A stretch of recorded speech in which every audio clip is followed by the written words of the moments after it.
Hello, welcome to this podcast on the Foundations of Academic Practice portfolio. It's just to give you a bit of information about how to approach the assignment that you might have missed in tutorials. So all of this information is really a summary of the documents that are on Moodle. So log into Moodle and you'll see at the top there's the assessment area here. There's an overview of the brief, what you actually have to do, and the mechanics of what you can upload. There's a document which is the assessment criteria, which gives you the marking scheme for how we're going to mark your work. And there's also a guidance document. The two most important parts are the brief and the criteria. As long as you meet the criteria, and we can have a quick look at a sample here. Here's the criteria for something being marked in the 70s.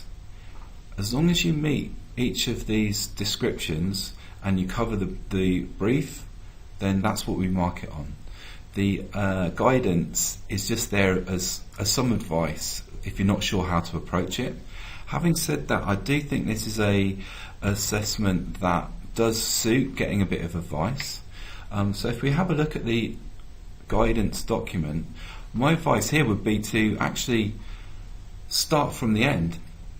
So the reason for that is, if we look at the end here, it's about a summary of your professional goals looking forward. It's asking you to really identify a professional pathway, maybe a future profession, a job that you're going to do, or an area of particular interest. And it's from that you can do some research around this area. You can work out, well, say it's an early years worker, what are the skills needed? What are the professional competencies that are officially in place that you need to be able to undertake in order to do your job? If you have that set right at the beginning, if you know where you're trying to go to, then you can identify skills that you can work on for your professional practice. So if we go back to the learning outcomes here, we can see that number 1 and number 4, it's all about personal and professional development. So here, this is all about skills. So if we take it back to thinking about skills all the way through this assignment, that's going to be a good pathway. What are the skills you're going to need to do your chosen job, and what have you been doing this year to improve them? So number 3, if we look at that, evaluate service provision in the area, this is your chosen area of work. So here, in the 70s, you're looking at particular context summarised and looking at key elements of provision.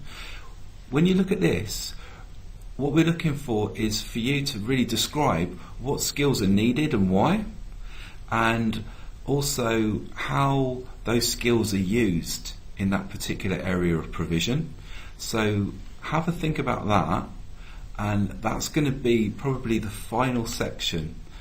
The last 1,000 words, your future directions, you're going to be able to cover that learning outcome, number 3.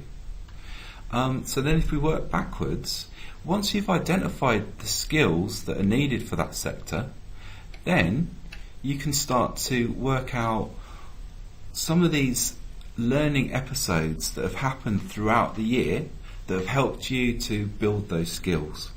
So this document covers what is a learning episode, and it covers examples that you could use, and it also covers what you need to write about in order to reflect on how you've been developing those skills and how you've been reflecting on them as well.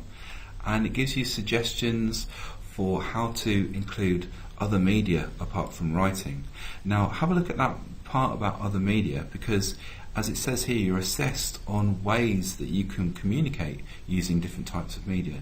If we go back to this part here, the idea of constructing a personal and professional development portfolio, here we've got this idea of a multimodal approach. This means more than just one way.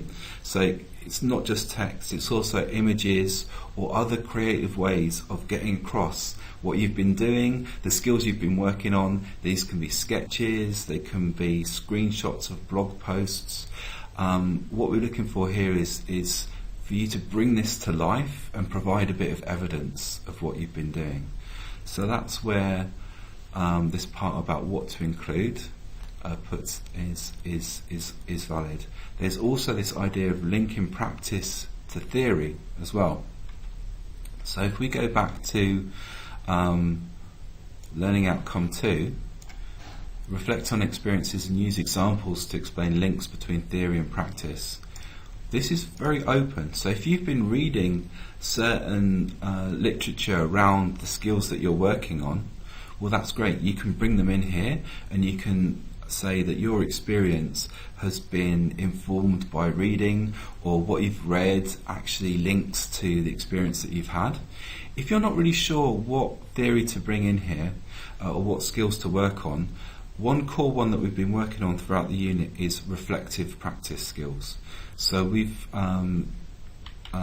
covered reflective practice around Gibbs and Rolfe and their reflective cycle.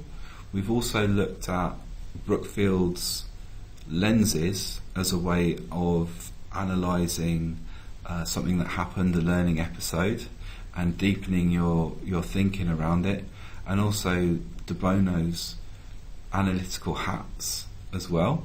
So these are all tools, reflective tools, that you can use as theory to support your work. So if you're not sure what theory to draw on, that's a good backup here as well. What not to write. So here, there's a little section here. It shouldn't just be a traditional lesson plan. We're looking at, it shouldn't just be a traditional essay as well.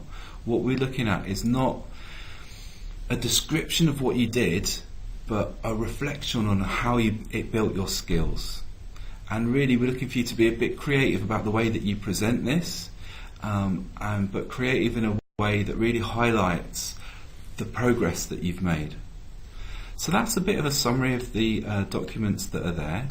Really, the key message is just to read through all of these documents very carefully and make sure that you cover everything that's in the assessment criteria through the work that you do. If you're not sure if what you're writing is right for this assignment, then you should make an appointment with Sam Holland, who's our student support officer. Her email will be on the email, the Moodle announcement that you get when you're watching this video. So yeah, any questions, just get in touch with Sam, make an appointment with her and bring her a bit of a sample of your writing, and she'll be able to work with it with you and just check that you're meeting the assessment criteria. So good luck on all this. I hope that you find it like a really productive assignment, because that's the idea. The idea is that this really kind of gets you on the way to where you want to be in terms of your professional development. So I've just checked back over that podcast, and the one thing that I would add is that in terms of the skills that you write about, academic skills are very valid.